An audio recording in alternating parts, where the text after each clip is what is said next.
تذکرہ کتاب الکبائر میں ہے اور یہ واقعہ رسول پاک صلی اللہ علیہ وآلہ وسلم کی زندگی میں پیش آیا۔ کہتے ہیں کہ ایک نوجوان تھا جس کا نام علقمہ تھا۔ یہ نوجوان نماز، روزہ، زکوٰۃ کی ادائیگی کرتا تھا، صالح مشہور تھا۔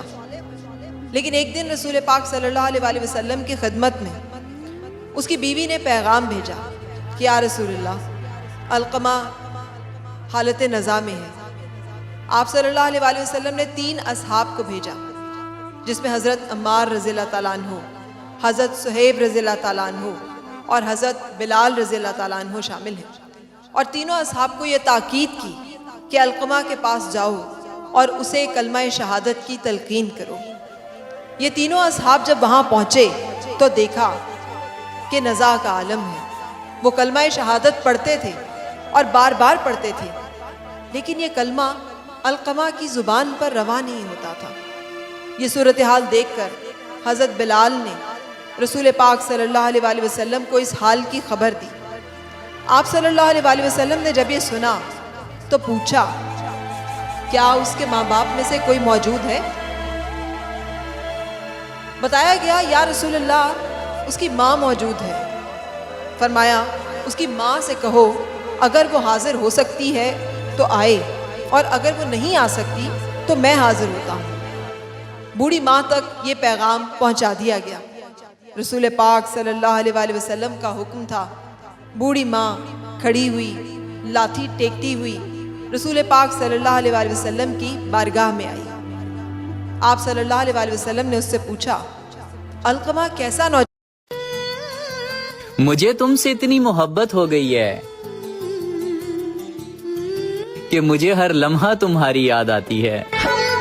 ماں نے بتایا، یا رسول اللہ، بہت نمازیں پڑھتا تھا، بہت روزے رکھتا تھا، بہت صدقات کرتا تھا۔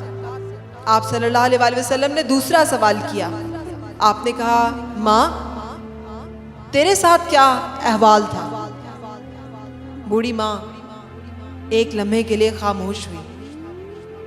آپ صلی اللہ علیہ وسلم نے کہا کہ مجھے صحیح بات بتانا، ورنہ اللہ تعالیٰ وحی کے ذریعے سے مجھے خبر دے دیں گے۔ جو کیفیت حال ہے، جو سچ ہے، وہ بیان کرنا۔ بوڑھی ماں نے کہا، یا رسول اللہ، میں اس سے ناراض ہوں۔ آپ صلی اللہ علیہ وآلہ وسلم نے دریافت کیا کہ کیا وجہ ہے ناراضگی کی؟ اس نے کہا، یا رسول اللہ، میرا ضعف، میری کمزوری، میری بیماری، میرا بڑھاپا، میری تنگ دستی، کوئی چیز اسے میری طرف راغب نہیں کرتی تھی۔ وہ میرا نافرمان تھا، میں اس پر اس سے ناراض ہوں۔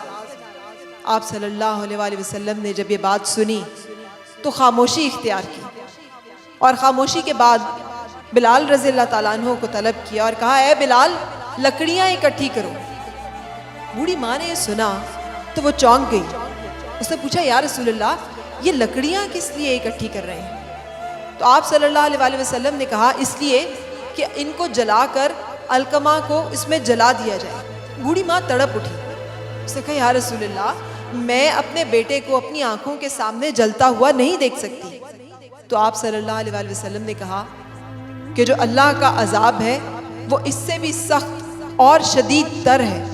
اگر تم نے علقمہ کو معاف نہیں کیا تو نہ اس کی نماز، نہ اس کا روزہ، نہ اس کے صدقات، کوئی چیز اس کے کام نہیں آئے گی، اور وہ ہمیشہ کے لیے اس آگ میں جلتا رہے گا، اس لیے کہ جب تک تم اسے معاف نہیں کرو گی، رب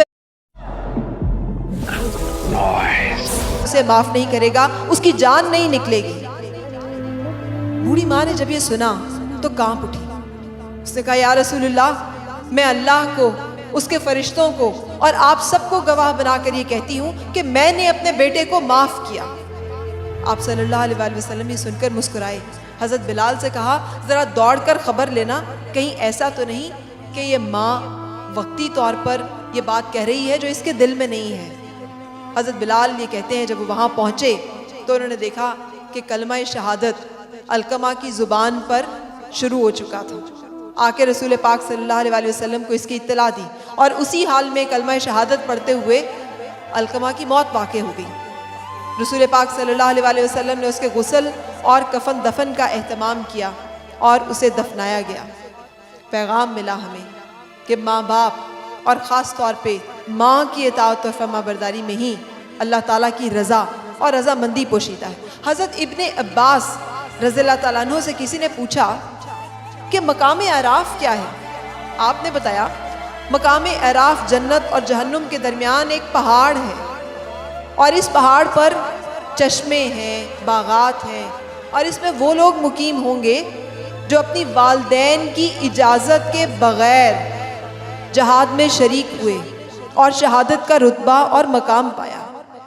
اب اللہ کی رضا میں جہاد کیا ہے، شہادت کا درجہ اور مقام پایا ہے، تو یہ بات ان کو جہنم میں جانے نہیں دیتی، لیکن چونکہ والدین کی خوشنودی، خوشی، رضا اور اجازت کے بغیر جہاد میں شریک ہوئے، اس لیے والدین کی نافرمانی انہیں جنت میں جانے سے روکتی ہے۔